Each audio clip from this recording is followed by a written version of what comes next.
Another suit filed in federal court alleges that agents are, quote, abusive and cruel to detainees inside the Broadview ICE processing center.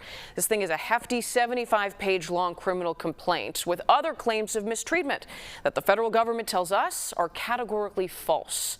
Our Sabrina Franza in the newsroom with those details. Sabrina. We dug through the complaint. Many of these allegations that we have also heard from other people who have been inside Broadview themselves or from their family members or attorneys that have spoken to us previously. The Broadview ICE Processing Center has been the location of months of protest. In part because of the alleged conditions inside. A new federal complaint alleges the facility, which is only meant to hold people for 12 hours, is overcrowded, that people inside cannot shower, they are denied soap, hygiene items, and menstrual products, lack access to adequate medical care when using the bathroom. This complaint claims privacy is non-existent for detainees.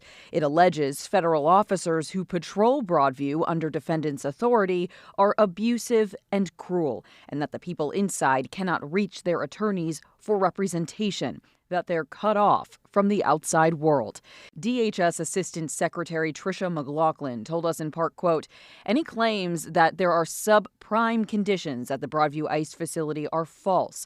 All detainees are provided with 3 meals a day, water, and have access to phones to communicate with their family members and lawyers.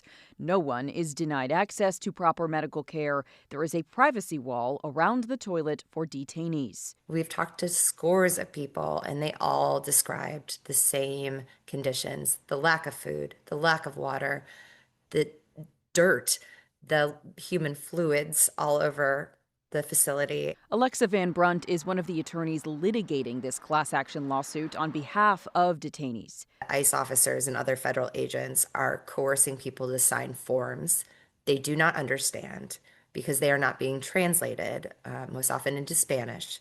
And these forms relinquish people's rights.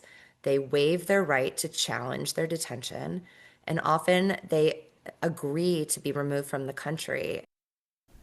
The federal government has challenged that claim. Meanwhile, those who filed this case are asking for immediate relief. They want the judge to issue a temporary restraining order restoring those things like legal visits and proper access to meals and medical care, things the government has said that they are already doing. In the newsroom, Sabrina Franza, CBS News, Chicago.